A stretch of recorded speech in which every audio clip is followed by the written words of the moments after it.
श्री जगन्नाथ बलदेव सुभद्रा महारानी की जय। श्री श्री गौरमिता की जय। जगत गुरु श्री गौर की जय। ओम अज्ञानतिमिरान्धस्य ज्ञानाञ्जनशलाकया चक्षुरुन्मिलितं येन तस्मै श्रीगुरुवे नमः। श्रीचैतन्यमनोभीष्टं स्थापितं येन भूतले स्वयं रूपकदा मह्यं ददाति स्वपदान्तिकम्। वन्देऽहं श्रीगुरुं श्रीयुतपदकमलं श्रीगुरुवैष्णवांश्च श्रीरूपं साग्रजातं सहगणरघुनाथान्वितं तं सजीवं साद्वैतं सावधूतं परिजनसहितं कृष्णचैतन्यदेवं श्रीराधाकृष्णपादां सहगणललिता श्रीविशाखान्वितंश्च नमो विष्णुपादाय कृष्णपृष्ठाय भूतले श्रीमते भक्तिवेदान्तस्वामिनिति नामिने। नमस्ते सारस्वते देवे गौरवाणी प्रचारिणे निर्विशेष शून्यवादी पाश्चात्यदेशतारिणे। नमो महावदन्याय कृष्ण प्रेम प्रदायते कृष्णाय कृष्ण चैतन्य नामने गौरत्वसे नमः। हे कृष्ण करुणा सिंधु दीनबंधु जगत्पते गोपेश गोपिका कांत राधा कांत नमोस्तुते। तप्त कांचन गौरांगी राधे वृंदावनेश्वरी वृषभानुसुते देवी प्रणमामि हरिप्रिये। वाञ्छाकल्पतरुभ्यश्च कृपा सिन्धुभ्य एव च पतितानां पावनेभ्यो वैष्णवेभ्यो नमो नमः। जय श्री कृष्ण चैतन्य प्रभु नित्यानंद श्री अद्वैत गदाधर श्रीवासादि गौर भक्तवृंद। हरे कृष्णा कृष्णा कृष्णा हरे हरे हरे राम राम राम हरे हरे।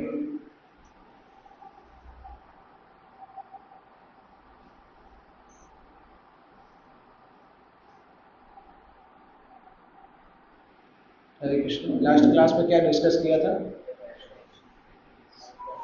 लास्ट वीक कौन आया था? उन्होंने क्या डिस्कस किया?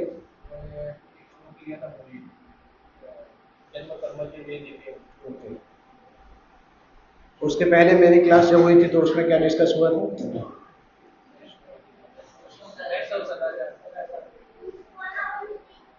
हाँ, वो तो टॉपिक का नाम था, डिस्कस क्या हुआ था? वही कंटिन्यू करना है कि टॉपिक चेंज करना है? वही कंटिन्यू करना है?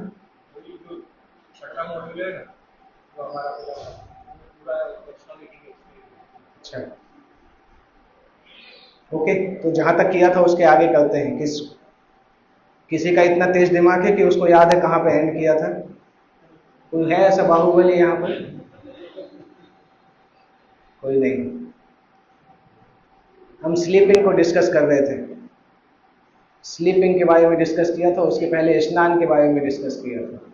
वही लास्ट पॉइंट था, क्योंकि सन्यासी को 3 बार स्नान करना चाहिए, गृहस्थ और ब्रह्मचारी को कम से कम 2 बार, अगर नहीं हो पा रहा तो 1 बार, पर 1 से कम नहीं करना चाहिए। ये हमने पढ़ा था। और सूची के बारे में पढ़ा था। स्लीपिंग पढ़ा था? स्लीपिंग नहीं पढ़ा था। विश्राम कितना करना चाहिए, वहां से स्टार्ट करना था। विश्राम के बारे में अलग अलग शास्त्रों में कुछ कुछ डिफरेंट दिया है, पर इन जनरल भगवत गीता में जो युक्ताहार विहार से होता है श्लोक है, उसके तात्पर्य में प्रभुपाद जी ने लिखा है 6 या 6.5 घंटे मैक्सिमम।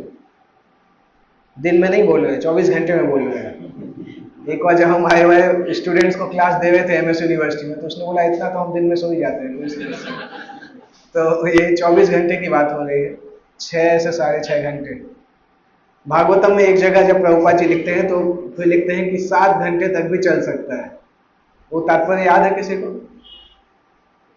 मेरा 6.5 घंटे में नहीं होता तो मैं ऐसे तात्पर्य को ढूंढता था, वो मिल गया तो मैं बहुत खुश हो गया कि प्रभुपाद ने कम से कम 7 घंटे तक का बोला है। आप ढूंढेंगे तो मिल जाएगा वेदावेश में, पर 7 से आगे का नहीं बोला। फिर दैट मीन्स किसी भी लिमिट तक 7 तक अपने आप को रखना चाहिए। स्लीपिंग, उससे ज्यादा स्लीपिंग या उससे कम स्लीपिंग कृष्ण भक्ति के लिए अच्छी नहीं है।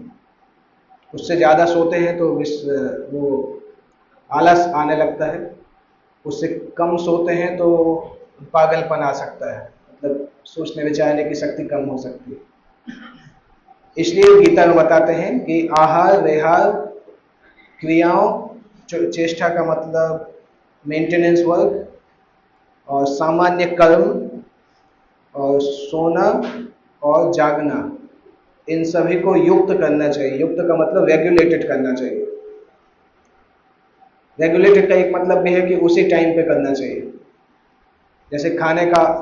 और अगर इसको करते हैं तो भक्ति योग करना भी आसान होता है और जिंदगी भी लंबी चलती है, क्योंकि स्वस्थ जीवन होता है। जब हम रेगुलर उसी समय पर सोते हैं, उसी समय पर उठते हैं, और आहार का भी हमारा फिक्स टाइम होता है, विहार का भी फिक्स टाइम होता है, तो व्यक्ति के लिए अच्छा होता है, भक्ति योग करना अच्छा होता है। भगवान 6वें अध्याय में बताते हैं कि भक्त का लक्षण होता है अव्यर्थ कालत्वम। कोई भी टाइम वेस्ट नहीं होना चाहिए, 1 सेकंड भी वेस्ट नहीं होना चाहिए, ये भक्त का एक लक्षण होता है। इसलिए कृष्ण भावना भावित व्यक्ति अपने जीवन का 1 भी मिनट भगवान की सेवा में नहीं लगा के बर्बाद नहीं करना चाहता है। इसलिए उसका स्लीपिंग मिनिमम हो जाता है। प्रभुपाद जी एक जगह बोलते थे लेक्चर में कि स्लीपिंग एक्चुअली टाइम वेस्ट के जैसा है, आत्मा के लिए टाइम वेस्ट के जैसा है, तो जितना कम हो उतना अच्छा है। इसलिए जब कोई व्यक्ति भक्ति में बहुत आगे चला जाता है तो उसका स्लीपिंग नेचुरली कम हो जाता है। प्रभुपाद जी खुद भी 3-4 घंटे से ज़्यादा नहीं सोते थे, क्योंकि 10 बजे से 1 बजे तक सोते थे, फिर 1 से 5 तक तो ट्रांसलेट करते थे, उसके बाद आफ्टरनून में 30 मिनट्स के लगभग सोते थे, तो 3.5 घंटे के लगभग हुआ, और वो भी 70-80 साल की उम्र में। उस एज में उतना तो नॉर्मली वो कम हो जाता है। हरे कृष्ण हरे कृष्ण।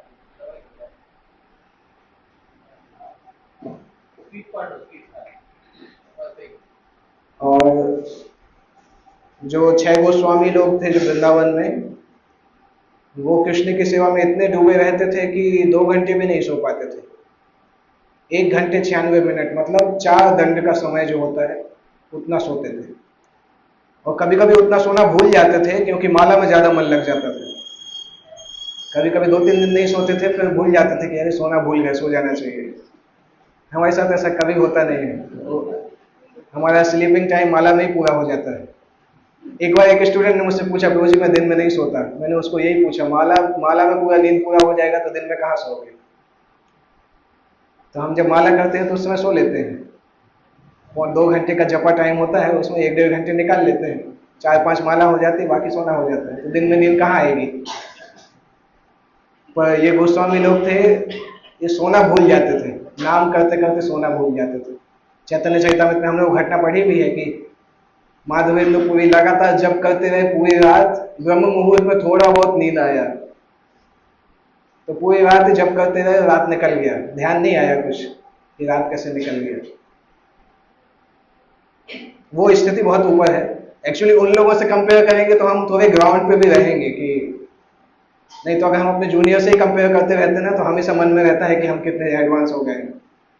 इसलिए जो स्टैंडर्ड है वो उन लोगों के देख के रखना चाहिए। अगर कंपेयर करना है तो गोपियों से कंपेयर करके बताइए, फिर देखते हैं कि हम कितने ग्राउंड पे हैं। नहीं तो हमारा मन बोलता रहता है कि तुम तो शुद्ध भक्त बनने ही वाले हो, शायद हो सकता बन ही गए हो, तुम्हें पता नहीं चल रहा है क्योंकि तुम विनम्र हो। मन ऐसा बोलता रहता है। एक बार एक माता जी ने मुझसे हमसे पूछा भी था कि प्रभु जी मैं तो लगता है कि मैं शुद्ध भक्त बन गई, पर हो सकता है नामाभास में जब कर रही हूँ, प्योर नाम आने ही वाला है शायद। और बहुत जेन्युइनली बोल रही थी, मतलब मजाक में नहीं बोल रही थी, क्वेश्चन कर रही थी कि प्रभु जी मुझे ऐसा लगता है मैं नामाभास कर रही हूँ, कुछ दिन में ही प्योर नाम आने वाला है, या हो सकता है प्योर नाम कर रही हूँ। तो मैं उनको बोला, माता जी आप बहुत धन्य हैं, मैं तो अभी तक नामाभास से बाहर नहीं आ पा रहा हूँ, आप शुद्ध नाम कर रहे हैं, हम कैसे आपको क्या बताएं, अभी कुछ बता नहीं सकते। तो हमारा मन हमें कन्विंस करके रखता है कि हम जो कर रहे हैं उससे बहुत ऊपर है। इसलिए जब ऐसे भक्तों के बारे में सुनते हैं तो हमें समझ में आता है कि हम क्या कर रहे हैं, किस स्तर पे हैं।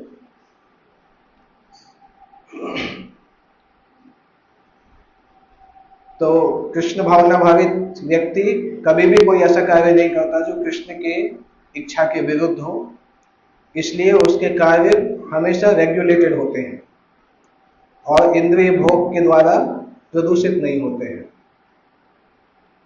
चूंकि इंद्रिय भोग नहीं करता है इसलिए उसको लेथार्जी, आलस भी नहीं आता है।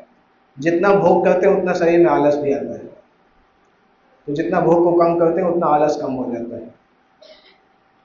उसके बाद स्लीप से संबंधित कुछ और भी पॉइंट्स हैं। जब हम सोते हैं तो इस तरह से आदत डालना चाहिए कि सोएं और नींद आ जाए, सोने के बाद लकड़ी से हो जाना चाहिए। डीप डीप स्लीप मतलब दिन में मेहनत करना चाहिए, और बहुत ज़्यादा स्पेसिफाई नहीं करना चाहिए कि हमें बहुत लग्जूरियस बेड मिलना चाहिए तभी नींद आएगी, क्योंकि वो आदत बिगाड़ देती है।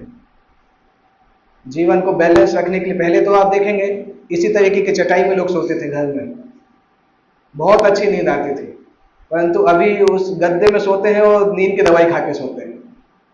अलग अलग अलग चीज है। वो गद्दा इसलिए लेते हैं कि अच्छे से नींद आए, परंतु उसमें लेटने के बाद नींद की दवाई लेनी पड़ती है, क्योंकि शरीर की जितनी आवश्यकता है उतना पूरा करेंगे तो शरीर चलता है, उससे ज्यादा आप स्वीकार करेंगे तो आलस आने लगता है। तो प्रयास करना चाहिए कि कितना हम जितना आवश्यकता उतना ही कर सकें। अभी भी आप देखें गांव में जो खेती करते हैं उनको कहीं भी सुला दो, उनको ध्यान ही नहीं रहता है कि कब नींद आ गई, क्योंकि दिन भर मेहनत करके आते हैं तो कहीं भी सो जाते हैं। और दूसरी तरफ हमारे मुकेश अंबानी को तो दवाई लेनी पड़ती है कि कैसे नींद आएगी। तो सामान्यतः वैष्णव सदाचार होता है कि स्लीप इस तरह से इस स्थान पर सोना चाहिए कि बहुत ज़्यादा हमें जटिलताओं की ज़रूरत नहीं हो, बहुत ज़्यादा लग्जूरियस सॉफ्ट बेड्स की ज़रूरत नहीं हो। सॉफ्ट बेड्स को क्या बोला जाता है? हाँ नहीं, उसका नाम है, आप सभी लोग जानते हैं वो नाम। हाँ, सॉफ्ट बेड को क्या बोलते हैं?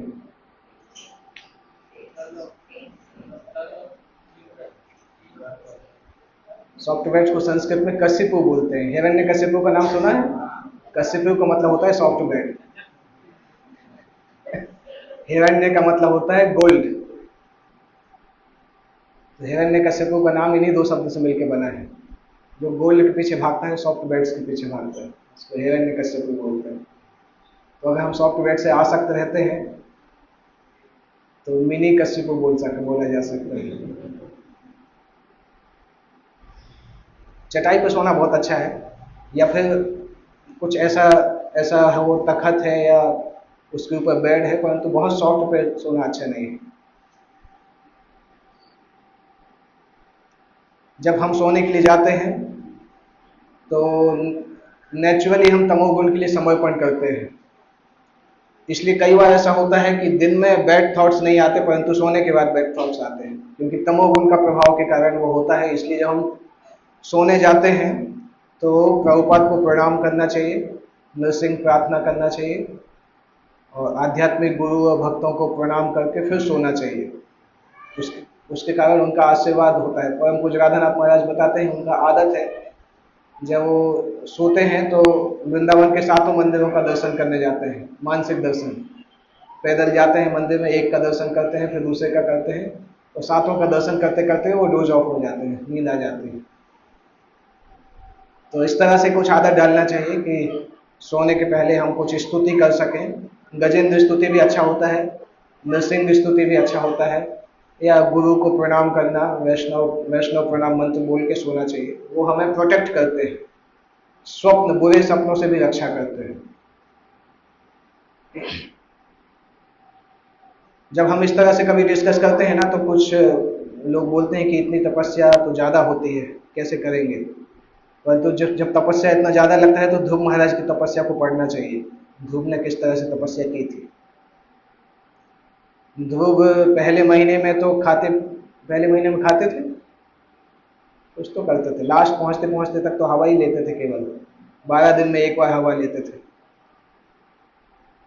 पानी पीते थे कभी कभी, और कभी कभी टेस्टलेस फ्रूट्स खाते थे, और उसके बाद फिर सॉलिड खाना बंद कर दिया था, फिर लिक्विड खाना बंद कर दिया था, और फिर हवा लेना बंद कर दिया था। तो जिस दिन हवा लेना बंद किया तो ब्रह्मांड की हवा रुक गई थी, सारे देवता सफोकेट होने लगे थे, पता नहीं क्या हो गया, एकाएक हवा खत्म हो गई। फिर बाद में पता चला कि ध्रुव महाराज ने हवा सांस लेना बंद कर दिया, इसलिए हवा खत्म हो गई। पूरे ब्रह्मांड के सांस लेना बंद हो गई। भगवान को इमरजेंसी में आना पड़ा था कि सृष्टि खत्म नहीं हो जाए, तुरंत भगवान को आना पड़ा था, क्योंकि देवता लोग घबरा गए कि पता नहीं अभी प्रलय का समय नहीं आया, पता नहीं क्या हो गया। तो ब्रह्मा जी के पास जाते हैं, ब्रह्मा जी समझ जाते हैं कि भगवान का इतना बड़ा भक्त है। एक्चुअली वो कैसे हुआ कि जैसे आपने देखा ना कि ट्रेन में कभी हम अगर जाते हैं, ट्रेन में आपके हाथ में कोई एप्पल हो, उसको उछालोगे तो जिस स्पीड से ट्रेन जाती है उसी स्पीड से एप्पल उछलता है, पीछे नहीं गिरता है, हाथ में ही आता है वापस। तो वही सिद्धांत है कि ध्रुव ने भगवान के ऊपर इस तरीके से कंसंट्रेट करे कि भगवान की शक्ति उनके शरीर के अंदर ट्रांसफर हो गई। तो प्रैक्टिकली ध्रुव का जो अंगूठा जमीन पे लगा था, वो अंगूठा जमीन को पाताल की तरफ धकेलने लगा था, क्योंकि भगवान की खुद की शक्ति आ गई थी, अनंत शेष की शक्ति उनके अंदर आ गई थी। तो सामान्यतः अनंत शेष धरती को अपने ऊपर उठाते हैं, पर अगर अनंत शेष धरती के ऊपर बैठ जाए तो धरती को क्या होगा। तो वही होने लगा था, ब्रह्मांड की सांसें रुकने लगी थी, धरती दबने लगी थी। इसलिए भगवान को आना पड़ा कि ध्रुव के पास आना पड़ेगा।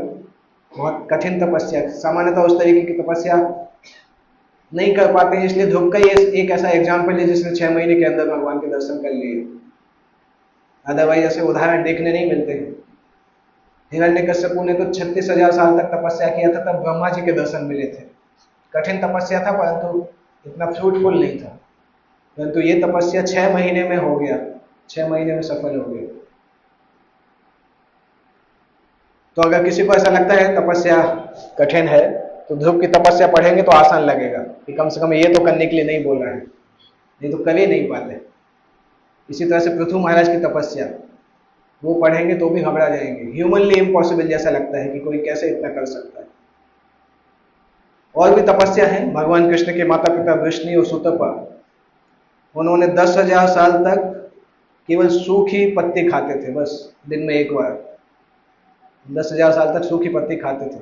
कहाँ से कैलोरी आता था, कहाँ से फाइबर आता था, कुछ पता नहीं। 10,000 साल तक सूखी पत्ती खा के जीवित रहे। उसके बाद भगवान नरनारायण ऋषि के रूप में भगवान आते हैं उनके सामने, उनको आशीर्वाद देते हैं कि मैं हम आपके घर में आएंगे। तपस्या के लिए भगवान ने एक और स्पेसिफिक अवतार भी बनाया था नरनारायण ऋषि के रूप में, जो कि बद्रीनाथ में तपस्या करते हैं। पर कृष्ण भक्ति में हम आर्टिफिशियल तपस्या पर उतना फोकस नहीं करते हैं। प्रयास करते हैं कि कृष्ण की सेवा में सब वस्तुओं को उपयोग कर सकें। इसलिए एकादशी के दिन भी प्रसाद रहता है, परंतु सामान्यतः एकादशी के दिन फीस्ट खाने से बचना चाहिए।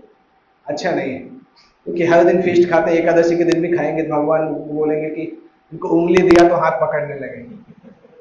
थोड़ा बहुत छूट दिया गया है वैष्णव धर्म में कि ठीक है आप खा सकते हो, परंतु इसका मतलब नहीं कि उसी दिन इंद्रिय भोग में लग जाए।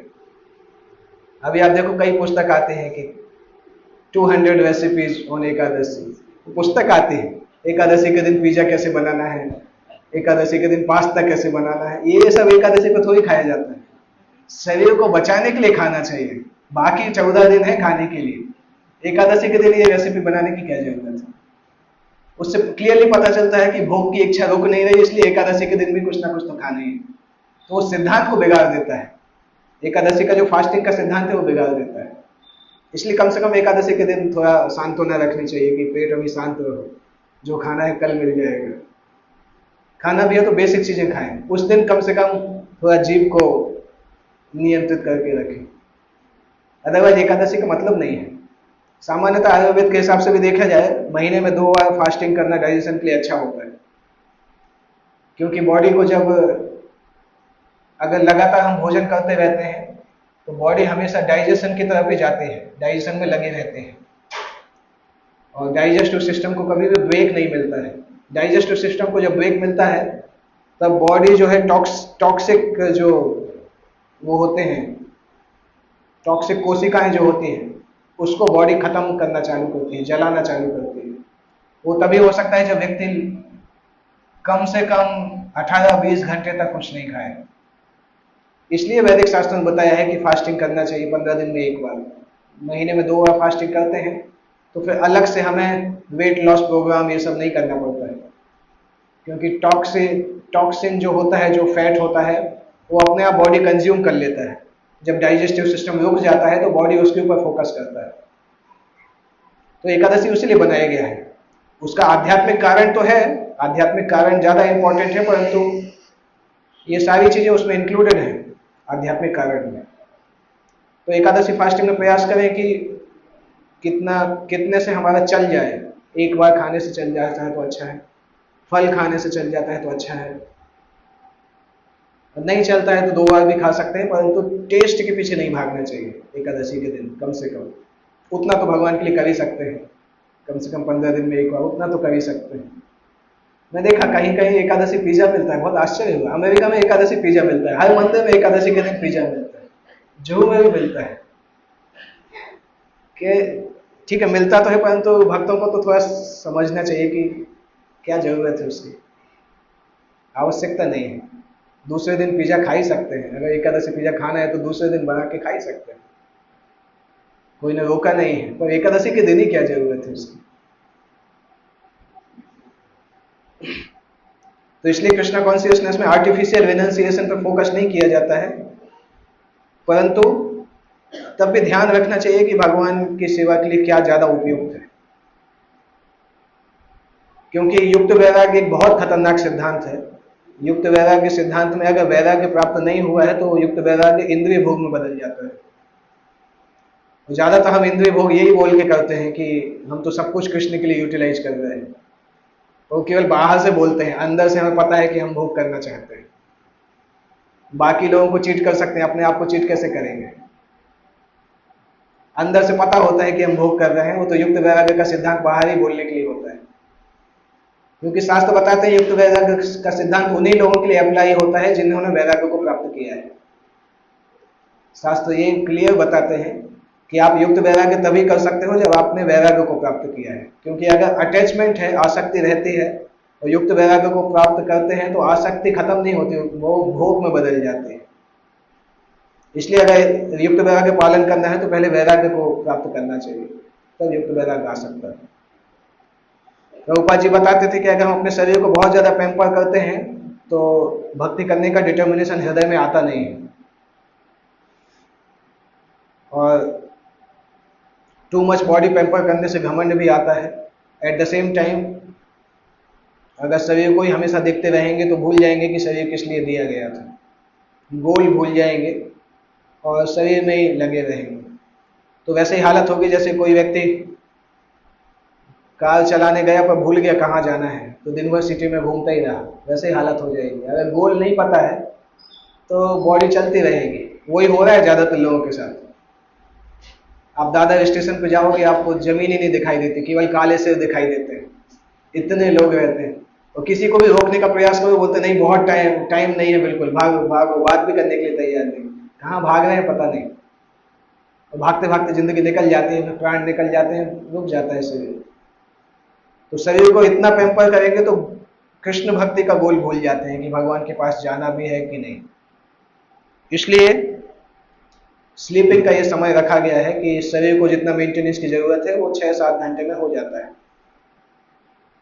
और जैसे जैसे हम ग्रो करेंगे, अगर भक्ति में एडवांस होंगे तो धीरे धीरे स्लीपिंग अपने आप कम हो जाती है। उसको जबरदस्ती कम करने की जरूरत भी नहीं है। अगर जबरदस्ती स्लीप को कम करने का प्रयास करेंगे वो भी नहीं होगा, या तो बॉडी बीमार हो जाएगी या फिर एक आध बार इतना सोएंगे कि सारी हदें पार कर देंगे। हमारे हॉस्टल में कुछ बच्चे ऐसे होते थे कि रात में लेट सोते थे 2-3 बजे, फिर कॉलेज में उठ जाते थे 7-8 बजे। तो जब सैटरडे को सोते थे तो मंडे को ही उठते थे सीधा, खाना आना भी भूल जाते थे। टोटल 24-36 घंटे का शॉट मारते थे, दिन ही बदल जाता था। तो वैसा होता है, अगर आप बहुत ज्यादा भूखे रहोगे बहुत दिन, तो जब खाना चालू करोगे तो डायरिया हो जाएगा। होता है ना, नवरात्रि के बाद 10वें दिन ज्यादातर लोगों को डायरिया होता है, क्योंकि जितना तपस्या करना है नवरात्रि में हो गया, फिर 10वें दिन इतना खाते हैं कि तुरंत डायरिया हो जाता है। निर्जला एकादशी में जिसने किया है वो अगले दिन ज्यादा खाता है, तुरंत डायरिया हो जाता है। इस बार तो मैं मंदिर में नहीं था, पर हर साल मैं देखता हूँ निर्जला एकादशी के अगले दिन जब प्रसाद होता है ना, सामने जो बना हुआ है चबूतरा बैठने का, वहां पे कुछ लोग बैठ के उल्टी करते हैं। हर बार मैंने देखा है, क्योंकि वो भूख इतनी लगती है कि पोहा और जूस जो आम मिलता है उसको ज्यादा खा लेते हैं। और जब 24 घंटे निर्जला रखने के बाद जब वो जाता है तो अंदर जाता ही नहीं, वो बाहर निकल आता है। तो वहां पे बैठ के लोगों को उल्टी हो जाती है, तो कुछ लोगों को डायरिया होना चालू होता है। कई बार देखा, मुझे भी एक बार हुआ, इसलिए मुझे पर्सनल एक्सपीरियंस भी है। 2019 में एक बार मुझे भी हुआ था, जैसे ही हाथ धो के आया तो उल्टी होना चालू हो गई। जैसे जैसे भक्ति में आगे बढ़ते हैं तो ये चीजें अपने आप नेचुरल हो जाती हैं। जैसे कई सन्यासी हैं जो लगातार एक स्थान से दूसरे स्थान में जाते हैं, बहुत मेहनत करते हैं। परम पूज्य जय पताका महाराज जब पूरी तरह से स्वस्थ थे तो एक ही दिन में 4 देशों में भी भ्रमण कर लेते थे।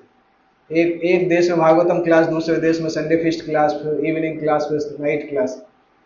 जहां जाते थे फ्लाइट से उतरते थे, क्लास चालू कर देते थे। इस तरह से भी उन्होंने किया है। उनका नाम है Guinness book of world record में, वर्ल्ड के सबसे ज्यादा एयर ट्रेवलर। जब तक उनको ब्रेन अटैक नहीं आया था तो दुनिया में सबसे ज्यादा हवा में ट्रेवल करने वाले व्यक्ति में से उनका नाम था। कितनी सारी एयरलाइंस उनको कूपन देती थी, फ्री कूपन फ्लाइट के, क्योंकि इतना ट्रेवल करते थे। क्योंकि वो उनका एरिया भी इस तरह से था, मुंबई में क्लास देते थे, फिर मिडिल ईस्ट में जाते थे, रियाद में जाते थे, फिर कतर में जाते थे, फिर बहरीन में जाते थे। तो एक ही दिन में अलग अलग देश में जाते थे, क्लास दे के फिर निकल जाते थे। बहुत साल तक इस तरह से फॉलो किया।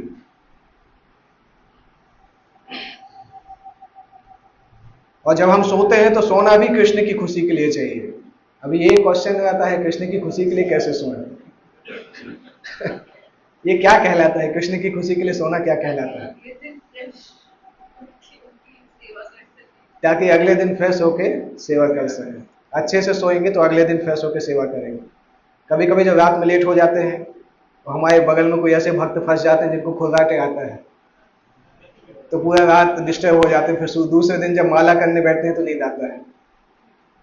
इसलिए रात में सही समय पे सोएंगे, सही स्थान पे सोएंगे, तो दूसरे दिन कृष्ण की सेवा करने में आसानी रहेगी।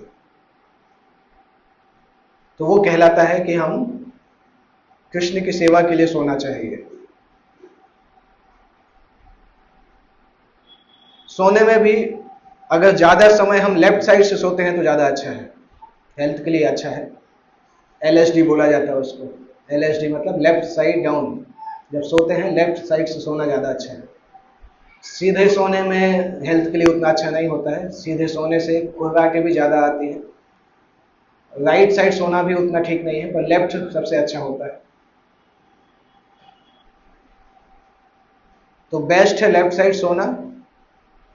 अगर नहीं हो सकता है तो बैक सोना, परंतु पेट के बल नहीं सोना चाहिए। कई बार आपने देखा होगा माता पिता मना करते हैं, उल्टे पेट के बल नहीं सोना चाहिए, उससे पेट के ऊपर प्रेशर आता है, डाइजेस्टिव सिस्टम खराब हो जाता है। उसके बाद नेक्स्ट आता है कृष्ण की एनर्जी को किस प्रकार से सावधानी पूर्वक उपयोग करें। हमें भगवान कृष्ण की एनर्जी को वेस्ट नहीं करना चाहिए। एनर्जी में क्या क्या आता है? साबुन, टॉयलेट में कभी साबुन डला रहता है, पानी उसके ऊपर गिरता रहता है, साबुन खराब हो। आश्रम में कई बार देखा, हम हर जगह आश्रम में ऐसा रहता है कि कभी कपड़े धोने का वॉशिंग पाउडर है वो भी डला रहता है, उसमें पानी मिल जाता है फिर फेंक देते हैं।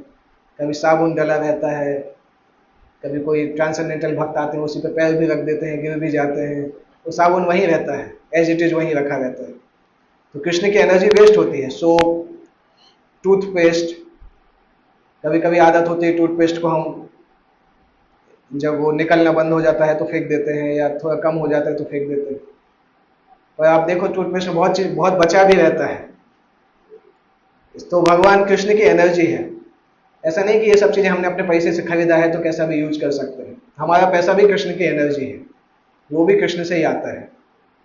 तो सोप, टूथपेस्ट, इलेक्ट्रिसिटी, वाटर, ये सारी भगवान की एनर्जी है, उसको केयरफुली उपयोग करना चाहिए, वेस्ट नहीं करना चाहिए। इलेक्ट्रिसिटी वेस्ट कैसे होता है कि लाइट जल रही, पंखा चल रहा है, कोई है नहीं रूम में, ध्यान देना चाहिए कि नहीं नहीं करें ऐसा।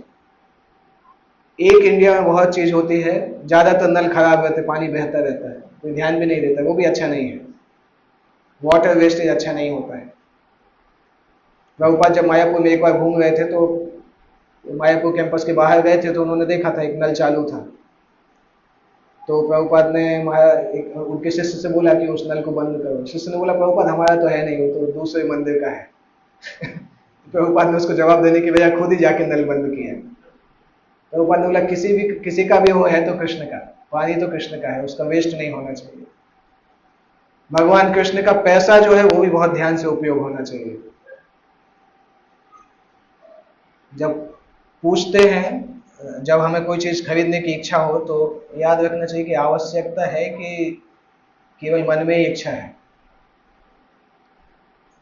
व्यक्ति को ध्यान देना चाहिए कि कृष्ण का मनी वेस्ट नहीं हो, जो आवश्यकता है उतना ही लेना चाहिए। कभी कभी बहुत लोग गिफ्ट देते हैं, स्पेशली साधुओं को बहुत गिफ्ट मिलता है। कभी कभी मैं ही देखता हूं कि एक ही साथ 10-15 पेन आ जाते हैं, फिर ढूंढना पड़ता है किसको पेन गिफ्ट में करें।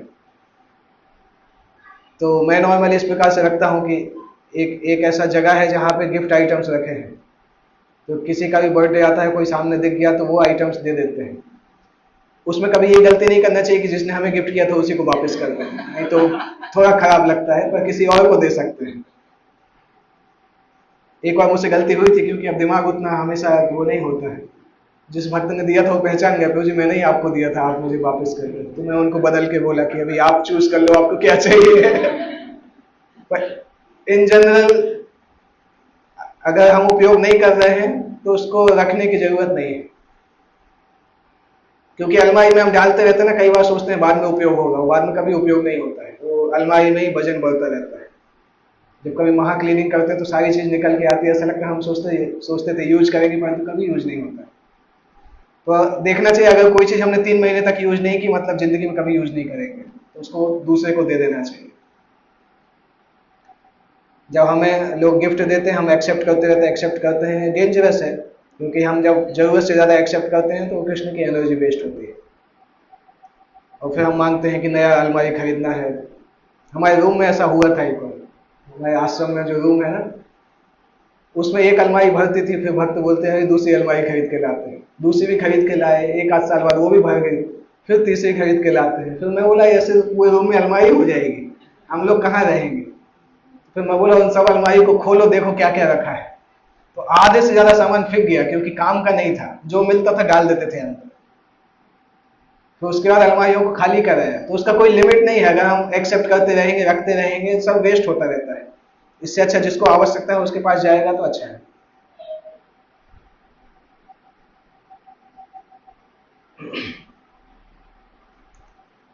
तो ध्यान देना चाहिए, 2-3 महीने में एक बार महा क्लीनिंग जैसा करना चाहिए अपने सामान का, और जो आवश्यक नहीं उसको हटा दे सकते। कुछ भी हो सकता है, घड़ी, पेन, बुक्स, कैसेट्स, कपड़े, लेमिनेशंस, ब्लैंकेट, कुछ भी हो सकता है। अननेसेसरी एक्यूमुलेट करने की आदत नहीं डालनी चाहिए। और दूसरा, इकोनॉमिकली भी अच्छा है। मान लो अगर हम फैन और लाइट टाइम पे बंद करते हैं तो एक्स्ट्रा चार्ज पे नहीं करना पड़ेगा, पैसे की भी बचत होती है।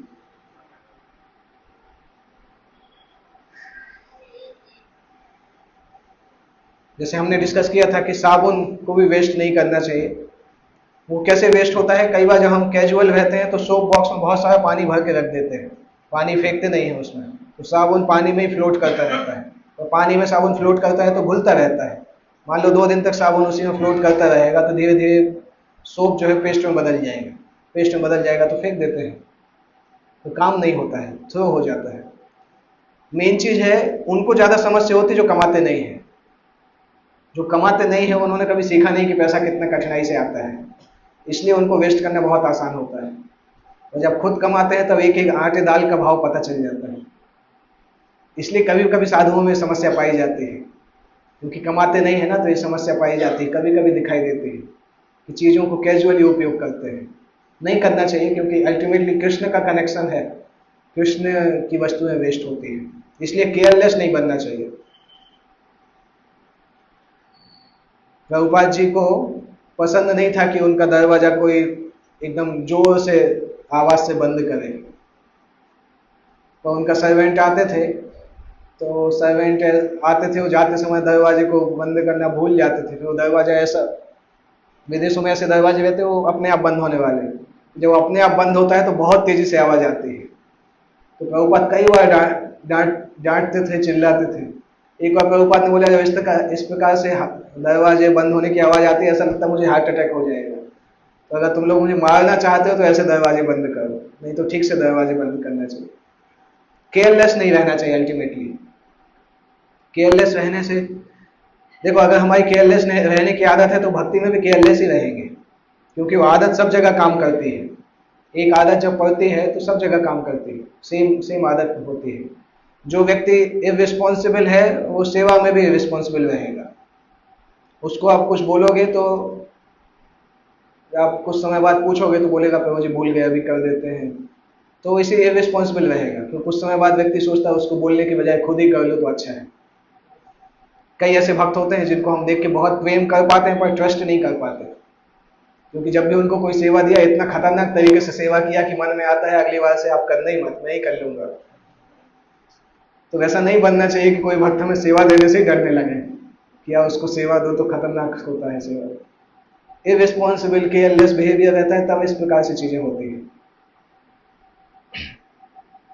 घरों में ऐसा होता है, जो स्टूडेंट्स होते हैं उनको मनी का वैल्यू पता नहीं होता है। माता पिता सब खर्चा देते हैं, इसलिए उनको पैसे का वैल्यू पता नहीं होता है। हो सकता है पॉकेट में पैसा रखें, फिर स्टूडेंट्स में कई बार ऐसा होता है, पॉकेट में पैसा रखते हैं फिर उसी कपड़े को धो देते हैं, वॉशिंग मशीन में डाल देते हैं।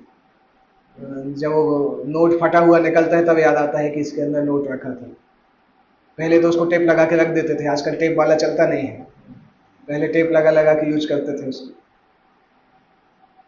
और कभी कभी वो नोट गीला हो जाता है, उसको हटा देते हैं, फिर उसको ड्राई करने के लिए कहीं रख देते हैं और फिर भूल जाते हैं, तो ड्राई करते करते हवा में उड़ जाता है। ये सब चीजें नॉन वर्किंग लोगों के साथ होती हैं, जो पैसा नहीं कमाते उनके साथ बहुत कॉमन है ये चीजें। उनको ध्यान ही नहीं रहता है कि कृष्ण की सब कुछ कृष्ण की प्रॉपर्टी है, तो सावधानी से उपयोग करना चाहिए। साथ साथ इतना केयरलेस भी नहीं होना चाहिए कि चीटर्स भी कृष्ण की प्रॉपर्टी को एक्सप्लॉइट करें। कभी कभी ऐसे केस होते हैं, जैसे यहाँ पे एक केस लिखा है कि एक बार कुछ भक्त लोग कोलकाता जा रहे थे, तो उनके पास एक सूटकेस था। अपना सूटकेस में प्रोजेक्टर, महंगा वाला प्रोजेक्टर था, 40-50 हज़ार का प्रोजेक्टर था। तो एक व्यक्ति सामने सामने आता है और उन एक भक्त को बुलाता है, या शायद अकेले ही भक्त थे या कैसे थे। वो व्यक्ति बुलाता है, उनको दिखाता है, उसके हाथ में 2-3 100 के नोट रहते हैं। वो बुलाता है कि शायद आपके पैसे गिर गए थे, आप आके ले लीजिए। जब तक ये लेने जाते हैं, पीछे से दूसरा जो चोर होता है वो प्रोजेक्टर वाला बैग लेके भाग जाता है, चला गया। वो व्यक्ति उस भक्त की मूर्खता के कारण 50,000 का लॉस हो गया।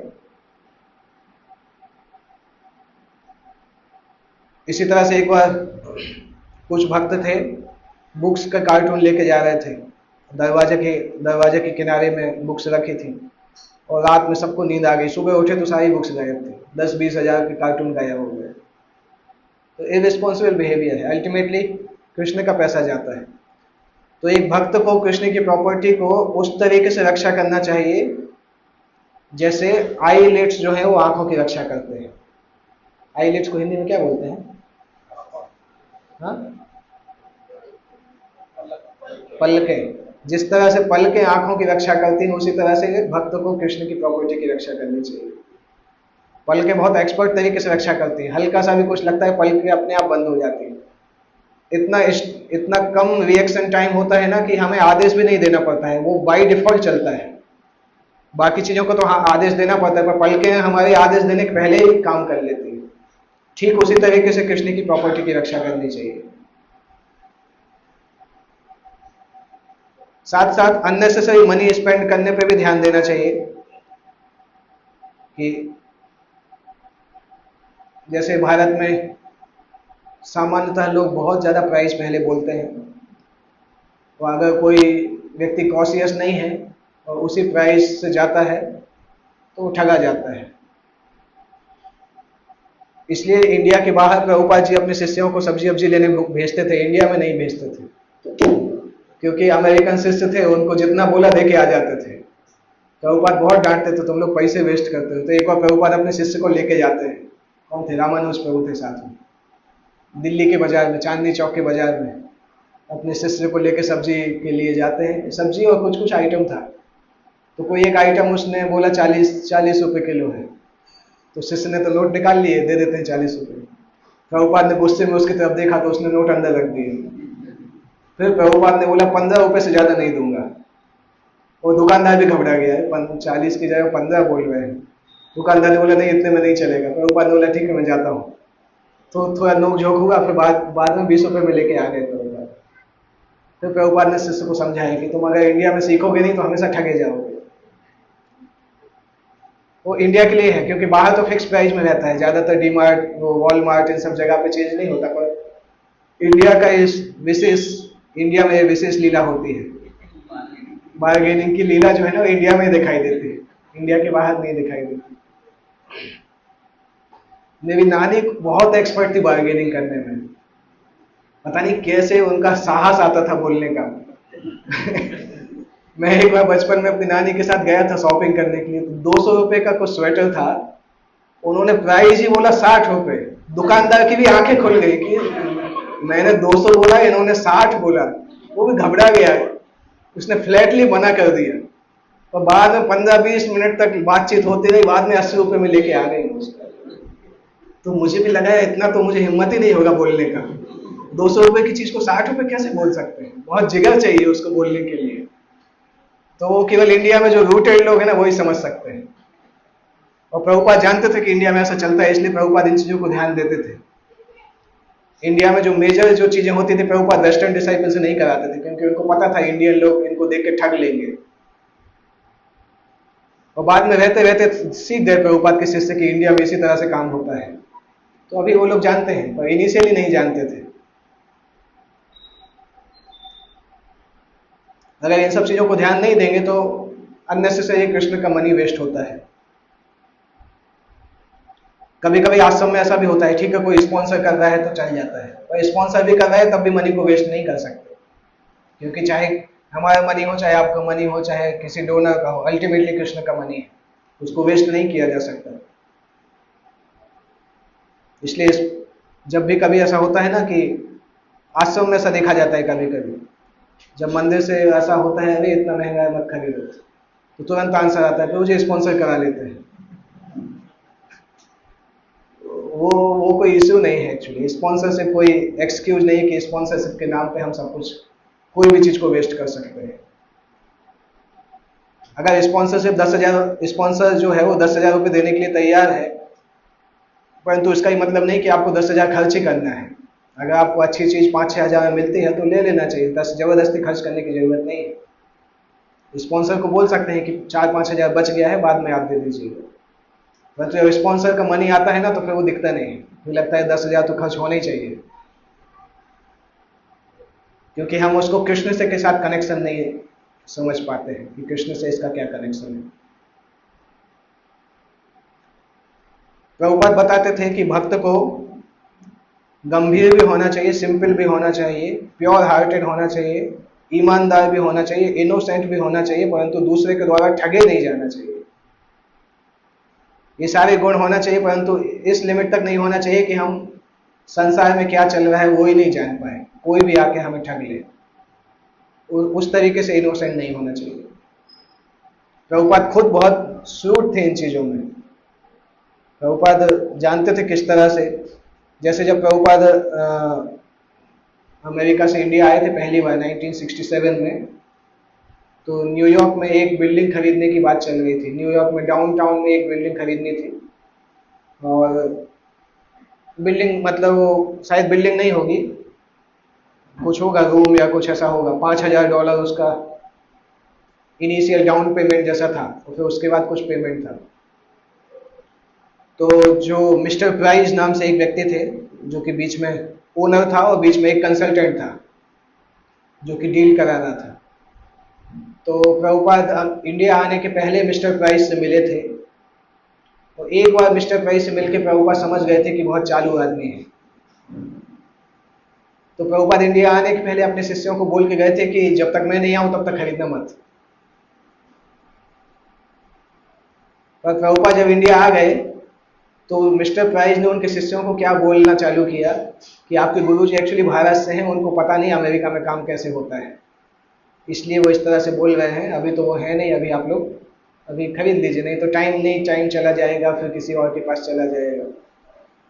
तो एक बार एक शिष्य ने, उस समय क्या है, अमेरिका में तो फ़ोन की सुविधा थी 67, 68 में, पर इंडिया में फ़ोन बहुत मुश्किल से लगते थे। आपको इंडिया में लैंडलाइन में अपॉइंटमेंट लेना पड़ता था इंटरनेशनल फ़ोन के लिए। तो एक भक्त ने फ़ोन करके पूछा, फिर एक आध हफ्ते बाद जब बातचीत हुआ, प्रभुपाद ने मना भी किया कि जब तक मैं नहीं आऊँ तब तक मत लेना, वो चालू व्यक्ति है, वो ठगेगा आप लोगों को। परंतु वहाँ पे वो लगातार नैक कर रहा था, न्यूयॉर्क के जो भक्त लोग थे, और उसने इस तरीके से कन्विंस किया कि इन लोगों को भी लगने लगा कि एक्चुअली प्रभुपाद को नहीं आता है अमेरिका में कैसे खरीदना है, हम लोग तो अमेरिकन है, हमें आता है। तो इन लोगों ने जाके $5,000 का चेक दे दिया। उस समय आप सोचिए, इस्कॉन का एक ही मंदिर था, या सैन फ्रांसिस्को में दो छोटे छोटे सेंटर थे, तो $5,000 कोई इतना बड़ा, इतना छोटा चीज नहीं था उस समय। $5,000 उस समय का $5,000 हो सकता है अभी तो 50,000 हो गया हो, कम से कम 10 गुना तो बढ़ ही गया होगा 50 साल में। तो कहाँ से इकट्ठा किया होगा, उतना पैसा नहीं रहता था सोसाइटी में, वो इकट्ठा करके उसको दिया, पैसा दिया, वो व्यक्ति गायब हो गया $5,000 लेके। तभी अब दूसरा एक फोन का अपॉइंटमेंट भी आया। जब प्रभुपाद से अपॉइंटमेंट लिया था फोन करने का, उसी समय प्रभुपाद का फोन बजा जब वो गायब हुआ, और प्रभुपाद ने फोन पे सबसे पहले यही पूछा कि तुमने पैसा दिया तो नहीं। ब्रह्मानंद ने बोला प्रभुपाद पैसा दिया, वो पैसा डूब गया। प्रभुपाद इतने नाराज हुए, प्रभुपाद ने बात ही नहीं किया, फोन पटक दिया। उसके बाद प्रभुपाद ने फ्लाइट का टिकट कराया, फिर प्रभुपाद वापस आए, आके डांटते, तुम लोग अमेरिकन हो कि पागल हो, कुछ आता नहीं है, मैं बोल रहा हूँ कि नहीं खरीदना है, नहीं खरीदना है, तब भी तुम लोग नहीं समझते। उसके बाद फिर प्रभुपाद ने मिस्टर प्राइज को फॉलो अप करना चालू किया। प्रभुपाद ने बोला मैं एक एक कृष्ण का एक एक पैसा वापस लेके आऊंगा, देखता हूं कहाँ मिस्टर प्राइज जाते हैं। उनको ढूंढ लिया और इतना धमकी दिया, लीगल धमकी दिया, तो एक एडवोकेट से नोटिस भेजा। फाइनली मिस्टर प्राइज ने $5000 वापस कर दिए। एक भी पैसा, एक्चुअली उससे ज्यादा मिल गया था, $5200 आ गए थे वापस।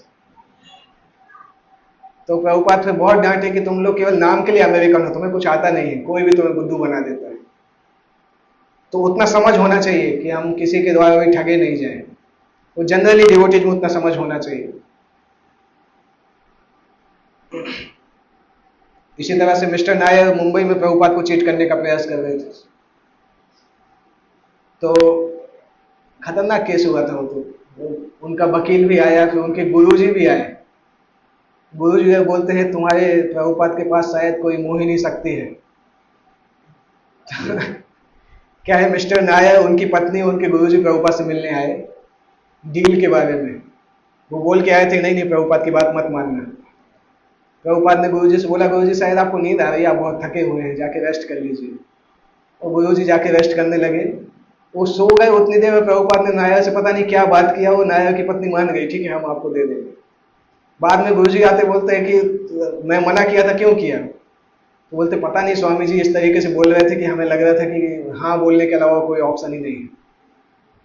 तो उन्होंने बोला ये स्वामी जी के पास कोई जादू है, मोहित कर लेते हैं लोगों को। तो ये रिलेटेड है मनी यूसेज। उसके बाद हम देखते हैं क्लीनलीनेस एंड हाइजीन। एक भक्त बाई नेचर शुचि कहलाता है, स्वच्छ, क्योंकि अंदर और बाहर से साफ रहता है। एक भक्त का मन, उसका हृदय, उसकी बुद्धि, उसका शरीर, उसके कपड़े, उसके रहने का स्थान, उसके कार्य करने का स्थान, उसकी पूजा का स्थान, उसकी पर्सनल डीलिंग्स, उसकी बिजनेस डीलिंग्स, ये सब कुछ क्लीन होना चाहिए। एक्चुअल में वैष्णव सिद्धांत में हर चीज परफेक्ट क्लीन रहना चाहिए, क्योंकि हर वस्तु भगवान के लिए उपयोग की जाती है। स्पेशली डायरेक्टली जो चीजें भगवान को उपयोग भोग लगाते हैं वो चीजें एग्जैक्ट क्लीन होनी चाहिए। कुकिंग की जो सामान लाते हैं, सब्जियां जो लाते हैं, अनाज जो लाते हैं, उसकी साफ सफाई बहुत अच्छे से होनी चाहिए। कोई भी, क्योंकि कृष्ण को जो ऑफरिंग होता है फर्स्ट क्लास ऑफरिंग होता है, उसमें कोई सेकंड क्लास नहीं चलता है, फर्स्ट क्लास सबसे बेस्ट चीज उनको ऑफर होना चाहिए। प्रभुपाद बोलते थे ना, प्रभुपाद से पूछा था कि आप ये रॉयल्स रॉयल्स में क्यों घूमते हैं? प्रभुपाद ने बोला ये तो छोटी मोटी लोहे की कार है, हमें तो सोने हीरे की कार में घूमना चाहिए, क्योंकि आध्यात्मिक गुरु तो कृष्ण का प्रतिनिधि है। कृष्ण को जितना सम्मान मिलता है गुरु को उतना मिलना चाहिए। ये लोहे वोहे की कार तो ठीक है, काम चला रहे हैं, सोने की कार होनी चाहिए।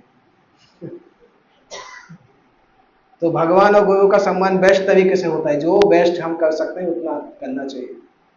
प्रभुपाद बहुत स्ट्रेस करते थे क्लीनलीनेस के लिए, इसलिए कृष्ण भावना अमृत आंदोलन के जो भक्त हैं उनको स्वच्छ रहना सीखना चाहिए, हर अवस्था में स्वच्छ रहना। उसके लिए प्रैक्टिकल क्लींजिंग एक बेसिक टीचिंग है। जैसे कोई भी गंदी चीज को मुंह में नहीं डालना, या अपनी उंगली को मुंह में डालते हैं तो पानी से धोना, नाखून को मुंह के अंदर डाल के नहीं काटना, ये सब मुची कहलाता है। कभी आदत होती है ना, नेल कटर उठाने में आलस आता है तो अपने दांतों को ही नेल कटर बना लेते हैं, तो गलत है, वो मुची कहलाता है। अपने नाखूनों को इससे नहीं काटना चाहिए। मुंह में हाथ डालना भी अशुचि माना जाता है। ऐसे सब केस में अगर होता है तो पानी से हाथ धोना प्रिस्क्राइब किया जाता है। हमेशा साबुन की आवश्यकता नहीं है, परंतु पानी से हाथ धोना चाहिए। और लोगों को सीखना चाहिए कि अपने बर्तन कैसे धो सकें, अपने हाथ धोना, अपने मुंह धोना, भोजन के बाद, भोजन के पहले। और जितना हम खाते हैं थाली में कुछ छोड़ना नहीं चाहिए। ये बेसिक एटिकेट है एक्चुअली। ये अनफॉर्चुनेटली ऐसा है कि हमें वैष्णव एटिकेट को पढ़ना पड़ रहा है, क्योंकि बेसिक एटिकेट ही भूल गए हैं। वैष्णव एटिकेट तो इसके बहुत ऊपर है, नॉर्मल एटिकेट कहलाते हैं, कि उतना लें जितना खा सकें, खाने थाली में छोड़ना नहीं चाहिए। और जब स्नान करने जाते हैं तो कपड़े धोना चाहिए। मॉडर्न डे अनक्लीनलीनेस के बारे में बताते हैं कि सामान्यतः जो अभक्त होते हैं या भौतिकतावादी होते हैं उनका ईटिंग भी अनक्लीन होता है, क्योंकि खाने में भी अनक्लीन चीज़ें, अशुद्ध चीज़ें खाते हैं। मांस खाते हैं, खून पीते हैं। खून पीने वाला वैम्पायर कहलाता है, पर लोग पीते हैं खून। सिंगापुर में नॉर्मल खून पिया जाता है, जूस के जैसा। आप दुकान में जाओ, जानवर का नाम लेना पड़ता है, इस जानवर का खून चाहिए, मिल जाता है, बर्फ डाल के देते हैं उसको। तो सूट पैंट पहने हुए वैम्पायर सूट पैंट पहनते भी है वैसे, क्योंकि वेस्टर्न कॉन्सेप्ट है ना वैम्पायर का, खून पीने वाले लोग। एक बार हमारे भक्त गए थे, वो इसी जगह फंस गए थे। उनको लग रहा था सब लोग जूस पीने गए हैं, तो पीछे पीछे चले गए जूस पीने के लिए। जाके देखा तो सब खून पी रहे हैं। तो भक्त को उल्टी जैसा आने लगा, एकदम से भाग के बाहर आए। सिंगापुर में जॉब लगा था उनका, पहले दिन ही उनके साथ एक दुर्घटना घट गई थी। उसके बाद बहुत दिन तक वो ऑफिस से निकले ही नहीं, पता नहीं कौन सी दुकान में क्या होगा। तो खाने की आदतें बहुत अशुद्ध होती हैं। पशुओं का मांस खाना, उनका ब्रेन खाना, फिश, पिग्स, ये सब अशुचि है, डेमोनियक है। उसके कारण हम अपने पेट को कब्रिस्तान बना देते हैं।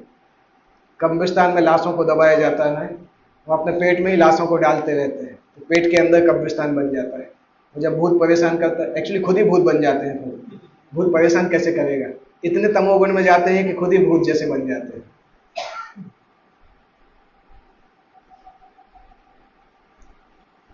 और मॉडर्न टाइम में एक चीज भी है कि व्यक्ति खाना खाता है फिर अपने पैंट में ही पोंछ लेता है। देखा, कई लोग करते हैं ऐसा, खाते हैं वो पैंट में पोंछ लेते हैं, पानी को यूज नहीं करते। वो भी अशुद्ध आदत है। जल से उसका हाथ धोना चाहिए।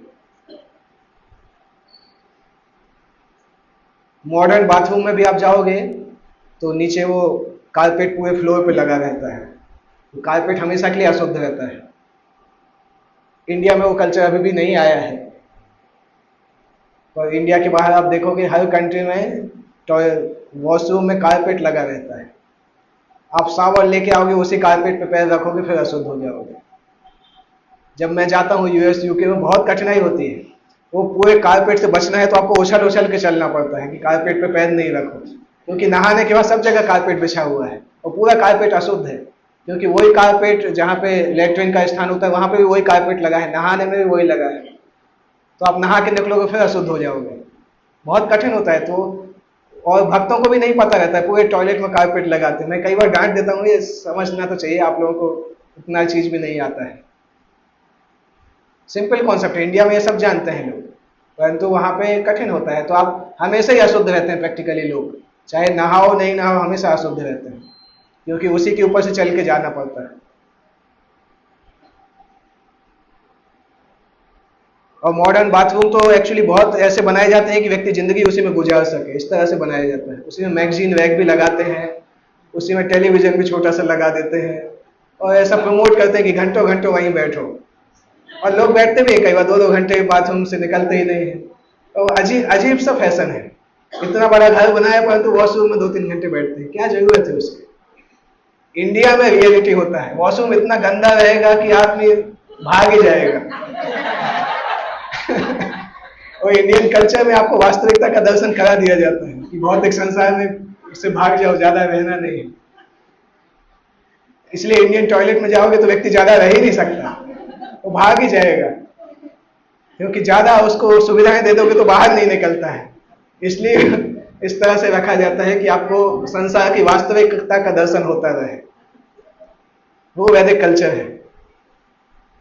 पाश्चात्य देश में संसार की चीजों को छुपा देते हैं, जो भौतिक संसार की सच्चाई है उसको छुपा देते हैं। पाश्चात्य देशों में आप देखोगे कोई अगर मरता है तो दिखता भी नहीं है कि उसका कब दाह संस्कार हुआ, कुछ नहीं होता है। वो हॉस्पिटल से ही जाता है और जला के अगले दिन पैकेट में वो दे दिया जाता है, अस्थियां दे दी जाती है। अगर अस्थि नहीं चाहिए हो तो अस्थि को बहा भी दिया जाता है गटर में। कोई कहीं नदी अदी का कुछ नहीं होता है, वहीं पे जलाने के बाद पाइप मारते हैं, सारी अस्थियां गटर में बह जाती हैं। तो इंडिया में आप देखो उसके कि आदमी मर गया, उसके द्वारा भी प्रचार किया जाता है, राम नाम सत्य है। लोग आएंगे, खड़े होकर देखेंगे, जो भी देखेगा कम से कम ये तो लगेगा कि हम भी मरने वाले हैं, थोड़ा विचार आएगा, गीता का सिद्धांत याद आएगा। तो इंडिया में हर चीज से अध्यात्म का प्रचार होता है। विदेश में संसार में जो हार्श रियलिटीज है उसको छुपा दिया जाता है, जिससे कि व्यक्ति केवल भोग में लगा रहे, उसको सोचने का मौका ही नहीं मिले कि संसार में क्या कठिनाइयां हैं। वो अंतर है। अगर कोई पूछता है इंडिया और विदेश में क्या अंतर है, वो अंतर हमेशा रहेगा, क्योंकि इंडिया में कितना भी मॉडर्नाइजेशन आ जाए, लोग इन चीज़ों को छोड़ नहीं पाते हैं, इंडियन चीज़ों को। अभी भी केवल जो बहुत बड़ी बड़ी सिटीज़ हैं वहाँ पे बहुत तेज़ी से मॉडर्न कल्चर फैल रहा है, अदरवाइज अभी भी लोग जानते हैं। तो अगले 10, 20, 30 साल में क्या हो पता नहीं, परंतु इंडिया तब भी विदेश से बहुत अच्छा है अगर कोई को आध्यात्म की प्रैक्टिस करनी है, क्योंकि चीज़ों की रियलिटी दिखती है इंडिया में, बाहर नहीं दिखती है। इल्यूजन की दुनिया दिखाई देती है बाहर। केवल ये दिखाया जाता है कि आप न्यूयॉर्क स्काईलाइन के सामने खड़े हो जाओ और फिर फोटो खींचो और उसको डालो इंस्टाग्राम पे। अच्छा लगता है, पीछे एम्पायर स्टेट बिल्डिंग दिख रहा है, और क्या वर्ल्ड ट्रेड सेंटर दिखाई दे रहा है, हडसन नदी दिखाई देता है, स्टैच्यू ऑफ लिबर्टी दिखाई देता है, उसी का फोटो डालते हो, बस उसमें ही लोग इल्यूजन में रहते हैं कि वाह कितना अच्छा है। कुछ लोग मैंने देखा हर दिन ही वो डालते हैं, हर दिन इमारत को देख के करेंगे क्या, कल क्या मिलेगा उससे एक्चुअल में, पर उसमें ही एक मेंटल प्लेजर होता है कि वाह हम ऐसी चीज को देख रहे हैं। और दूसरी तरफ आप देखो भगवान के विग्रह को हर दिन देखना चाहिए, वो सालों में एक बार भी नहीं देखते, जो कि जहाँ जो वास्तविकता में इम्पोर्टेंट चीज है। तो भौतिक सिविलाइजेशन एक्चुअली बहुत शो ऑफ जैसी सिविलाइजेशन है, ज्यादा शो ऑफ होता है, एक्चुअल में अंदर कुछ होता नहीं है, केवल शो ऑफ की दुनिया है, प्रोपेगेंडा बेस्ड दुनिया है। कितना टाइम बचे?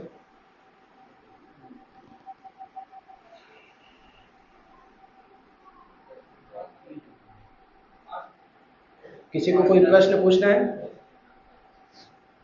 मैंने एक ऐसा वीडियो देखा था जिसमें ऐसा था कि अगर आप मटेरियली बहुत ज्यादा अटैच हो तो आपकी जो बॉडी में से सोल निकलता है तो बहुत पेन होता है, और जिनमें जो अटैच इतना नहीं होता है like at the time of death, तो उसको सोल को निकलना बहुत आसान easy होता है। होता है। जो मटेरियली बहुत अटैच होते हैं सोल निकलने ही नहीं चाहती है एक्चुअली में, जब यमदूत आते हैं तो रस्सी से बांध के निकालते हैं बाहर, तो बहुत पेन होता है। उनके पास वो रस्सी होती है जो सूक्ष्म शरीर को पकड़ सकती है, तो सूक्ष्म शरीर को पकड़ के खींच के यमदूत निकालते हैं, और उसी से बंधे बंधे लेके जाते हैं यमलोक तक। तो जितना आसक्त रहेंगे उतना सोल उस शरीर को छोड़ना नहीं चाहता है। इसलिए जनरली बोला जाता है कि 12 दिन के बाद उससे संबंधित चीजों को हटा देना चाहिए, क्योंकि आत्मा भौतिक शरीर से इतनी आसक्त होती है कि उससे संबंधित जो वस्तु है उससे आसक्त रहती है। तो कई जगह ऐसा कल्चर रहता है कि मृत्यु के समय जो कपड़े पहने थे वो सब जला दिए जाते हैं, उसकी डेली यूज की चीज़ों को हटा देते हैं, जिससे कि आत्मा को नया शरीर प्राप्त करने में आसानी हो। और बोला जाता है कि 10 दिन जो शुद्धि के दिन होते हैं, जब पिंडदान नहीं होता है, 10वें 11वें दिन पिंडदान जब होता है, उतना समय अलॉट किया जाता है रोने के लिए, कि उतने समय में आप रो सकते हैं, अलाउ किया जाता है। और इसीलिए वो समय कंटेमिनेशन पीरियड माना जाता है, क्योंकि नेचुरल है कि उस समय उस व्यक्ति की बॉडी की याद आएगी, तो लोग बहुत ज़्यादा बॉडी कॉन्शियस होते हैं उस समय, उस व्यक्ति के बारे में सोचते सोचते। और शास्त्र बताते हैं जो व्यक्ति जितना बॉडी कॉन्शियस होता है उतना ज़्यादा अशुद्ध होता है। तो वो 10 दिन जब बहुत ज़्यादा बॉडी कॉन्शियसनेस पूरी फैमिली में रहती है, तो वो फैमिली वैदिक दृष्टि से इतनी कंटेमिनेट हो जाती है कि उनका हाथ से स्पर्श किया हुआ भोजन भी कंटेमिनेट हो जाता है। इसलिए बोला जाता है कि पिंडदान होने के बाद फिर रोना नहीं चाहिए।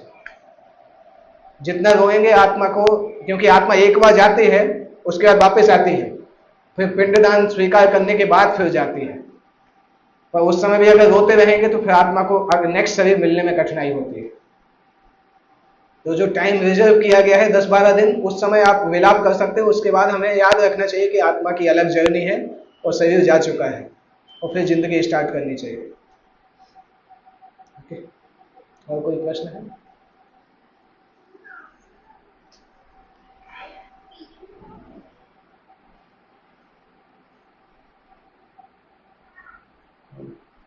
एंड करते हैं यहाँ पे, एक माला करेंगे ना सर। मुझे आपने बोला कि जो चीजें यूज में नहीं है उसे दे देना चाहिए, बुक्स हैं तो काफी टाइम रखते हैं पुरानी बुक्स। बुक्स रखी जा सकती हैं, विशेष रूप से ऐसी वस्तुएं वस्त्र रिलेटेड, जैसे वस्त्र डेली यूज के होते हैं, स्पेसिफिकली वो वस्त्र जो उन्होंने पिछले कुछ दिन में पहने हैं, वो सब वस्त्र जला देना चाहिए या दान कर देना चाहिए, शमशान में जाके शमशान वालों को दान कर देना चाहिए, क्योंकि उनको आत्माओं का इतना कुछ होता नहीं, उनका डेली लेना देना रहता है आत्माओं के साथ, तो उनको असर नहीं पड़ता है। तो वैसे जलाना अच्छा है, जला देना चाहिए। कोई भी ऐसी चीज जिससे आत्मा को आसक्ति हो सकती है, और कोई ऐसी चीज जिससे उस शरीर का ब्लड टच हो चुका है, अगर उसका ब्लड किसी चीज में लगा है तो उस चीज को खत्म कर देना चाहिए। आपने कुछ कुछ बॉलीवुड मूवीज देखी होंगी, ब्लड किसी चीज में लगा रहता है, आत्मा उसी चीज में निवास करती है, क्योंकि आत्मा उस पुराने शरीर की हर चीज से आसक्त होती है। कोई भी चीज अगर बची रहती है शरीर से संबंधित तो आत्मा को लगता है नहीं नहीं।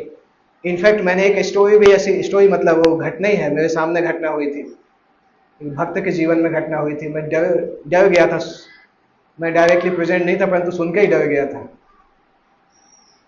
एक इस्कॉन के ब्रह्मचारी थे, वो एक कैंप में जा रहे थे, मैसूर में एक कैंप हुआ था, तो स्टूडेंट कैंप, उसमें जा रहे थे और साउथ इंडिया से बस करके जा रहे थे, तो पूरी की पूरी बस खाई में गिर गई थी।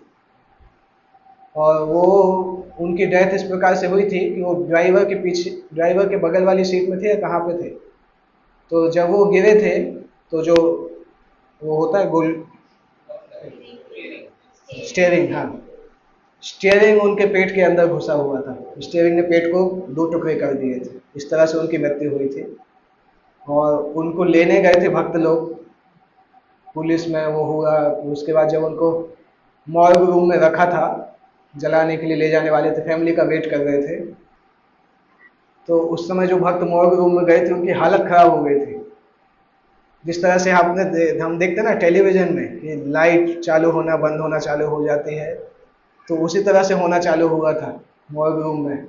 लाइट्स बंद होना चालू हुई, फिर जितने खिड़की दरवाजे थे कांच कांच टूटने लगे, बॉटल्स जो रखी थी बॉटल्स नीचे गिरने लगी। दोनों भक्तों को समझ में नहीं आया कि क्या चल रहा है, दोनों नए थे, मतलब एकदम इतने पुराने नहीं थे, दौड़ के भाग के आए बाहर, और बाहर उनके एक पंडित बैठे थे, वो फैमिली के पंडित आए थे, तो वो समझ गए थे कि ये आत्मा जो है शरीर के अंदर आना चाहती है, इसलिए उन्होंने बोला था कि इसको तुरंत जला देना चाहिए शरीर को, क्योंकि आत्मा उसी स्थान पे है, वो शरीर के अंदर एंटर होना चाहती है बार बार। उसका कारण भी उन्होंने बताया, क्योंकि इसी शरीर में इस आत्मा को कृष्ण भक्ति करने का मौका मिला, परंतु कृष्ण भक्ति पूरा करने के पहले शरीर छिन गया, इसलिए आत्मा फिर से कृष्ण भक्ति करना चाहती है, इसलिए उस शरीर में घुसना चाहती है, परंतु वो पॉसिबल नहीं है। इसलिए बेटर उस शरीर को जितना जल्दी जला देंगे, आत्मा दूसरे शरीर में जाएगी। तो ये घटना मेरी पहचान हुआ, जो मरे थे वो मेरी पहचान के थे, उनके साथ मैंने ड्रामा किया था साथ में, जब मैं ट्रेनिंग करता था। तो ये रियल घटनाएं हैं, कई बार लोगों को नहीं दिखती हैं, कई बार लोग विश्वास भी नहीं करते, पर जिसके साथ होता है उसको ही विश्वास आता है। जो अभी हादसा हुआ है उनकी आत्माओं का क्या होगा? सामान्यतः जो असमय मृत्यु होती है, उन आत्माओं को उतने समय तक प्रेत अवस्था में रहना पड़ता है जितना उनका जीवन काल था, उतने समय तक। हाँ हाँ, आयु कितना है उस शरीर में वो लिखा रहता है। जो असमय मृत्यु होती है, विशेष रूप से एक्सीडेंट की जो होती है या सुसाइड होता है, इसको असमय मृत्यु बोला जाता है। तो अगर कोई इस प्रकार से मृत्यु को प्राप्त करता है तो उसको दूसरा शरीर तो तभी मिलेगा जब दूसरा शरीर अलॉट किया जाएगा, तो उतने बीच के समय में उसको प्रेत योनि में रहना पड़ता है।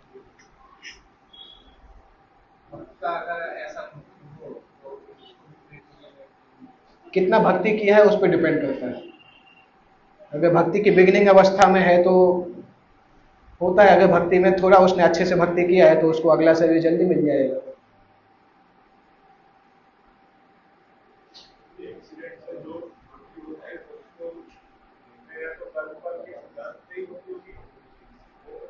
Good question. इसमें बहुत लोग कंफ्यूज रहते हैं कि एक्सीडेंट जो है वो असमय मृत्यु है कि नहीं है।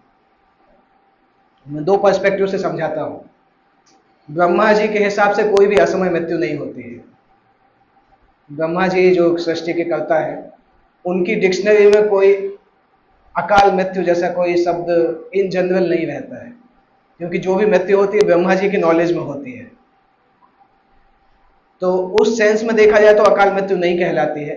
पर अकाल मृत्यु किस सेंस में कहलाती है वो समझना आवश्यक है कि अगर आपने कभी बचपन में हाथ दिखाए होंगे या किसी ऐसे व्यक्ति से मिलेंगे जो हाथ की रेखाओं को देख सकता है, तो वो व्यक्ति बताता है कि आयु तो है, परंतु आयु के बीच में कुछ कुछ ऐसे क्षण है जब शरीर की मृत्यु पॉसिबल है। संस्कृत में उसको गंडक बोलते हैं। जब ऐसे समय जब हो सकता है मृत्यु हो जाए उसकी, जैसे इंदिरा गांधी का जो था, बोला था उसने कि इंदिरा गांधी की मृत्यु इस एज में है, अगर उसको पार कर जाएंगी तो 100 साल तक जी जाएंगी। तो ये ऑप्शन कर्म के हिसाब से रहते हैं कि उस आयु में खत्म हो सकते हैं, हो सकता है बच जाएंगे। अगर उस बीच में उन्होंने कुछ ऐसे कर्म किए जिसके कारण उस पुण्य कर्म का प्रभाव इससे अधिक हो गया, तो व्यक्ति उस लाइन को क्रॉस कर जाएगा, अदरवाइज मृत्यु हो जाएगी। तो टोटल आयु डिसाइडेड होती है, परंतु उस लाइफ में वो क्या कर्म कर रहा है उसके आधार पर ये बीच की चीजें डिसाइड होती है कि बीच में मृत्यु होगी कि नहीं होगी। अदरवाइज बीच में हो भी सकता है, अगर उसने पाप किए तो वो लाइफ पहले शॉर्टन हो जाएगी। तो अल्टीमेटली ब्रह्मा जी को पता रहता है, परंतु असमय अकाल मृत्यु का जो कॉन्सेप्ट है वो मृत्यु लोक के हिसाब से दिया गया, ब्रह्मा जी के हिसाब से नहीं दिया गया। ब्रह्मा जी को तो सब पता रहता है। अभी समझ में आए? तो एक्सीडेंट उसी कैटेगरी में आता है, जब लाइफ शॉर्टन हो जाती है, शेड्यूल्ड लाइफ शॉर्ट हो जाती है। इंटरेस्टिंग टॉपिक आ गया, सभी प्रश्न पूछ रहे हो उसी के ऊपर। Yes bro.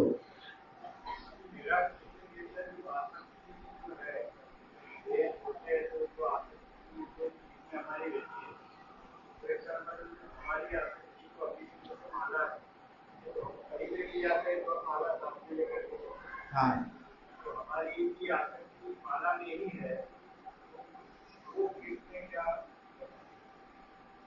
हमारी आसक्ति माला में इसलिए है क्योंकि हमारी आसक्ति नाम में है, भगवान के नाम में है। तो उस माला साथ में रहती है तो नाम कर सकते हैं, इसलिए माला में आसक्ति है। तो नाम की आसक्ति तो अच्छा है, भगवान के नाम में आसक्ति होना तो अच्छा है।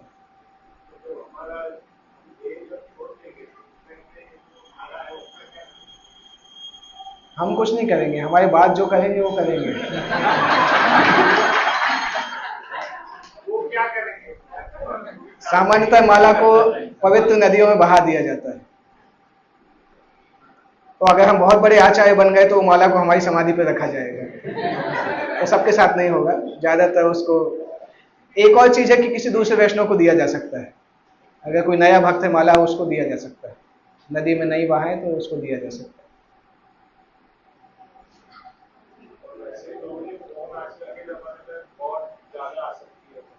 हाँ, मरने के बाद,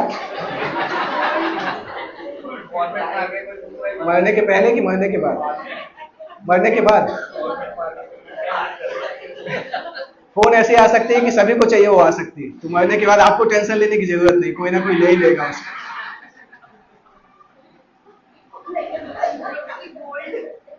गोल्ड, ये सब चीजें तो चले ही जाता है, कोई ना कोई ले लेता है उसकी। आप ये पूछ रहे हम जो गोल्ड पहनते थे वो, उसकी शुद्धि होती। पहले तो क्या है, ब्राह्मणों को दे दिया जाता था वो, उस व्यक्ति से संबंधित जो गोल्ड होता था ब्राह्मणों को दे दिया जाता था।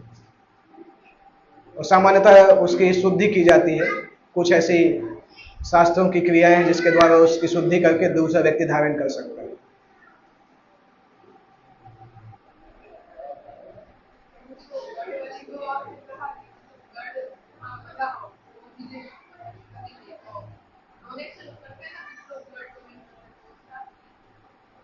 उसका क्या?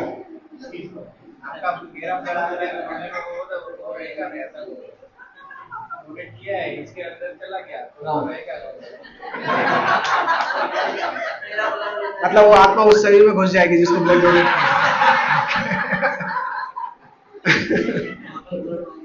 बहुत अच्छा दिमाग लगा के प्रश्न पूछे।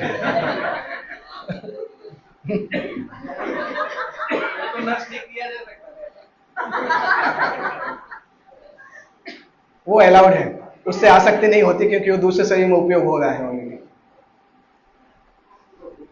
पर ये एक दूसरा टॉपिक है, अंगों को देना चाहिए कि नहीं, वो एक अलग टॉपिक है, उस पर डिस्कशन अभी नहीं जाएंगे कि उसका शास्त्रिक पर्सपेक्टिव क्या है, अंगों का जो दान होता है उस शास्त्र उसके बारे में क्या बोलते हैं, वो एक अपने आप में अलग टॉपिक है। उसको अभी मैं थोड़ा सा आपको बता दूंगा तो इतनी जिज्ञासा होगी कि माला नहीं कर पाएंगे, इसलिए बोलेंगे कि आधा मुंह खोल दिया तो पूरा मुंह खोल देना चाहिए, तो अभी ठीक नहीं उसको बताना, अलग से डिस्कस करेंगे। एक क्लास क्वेश्चन आंसर करना चाहिए, आप लोग क्वेश्चन आंसर लिख के लाइए, जितने भी क्वेश्चन आंसर हो लिख के लाइए, एक क्लास उसी पे करेंगे।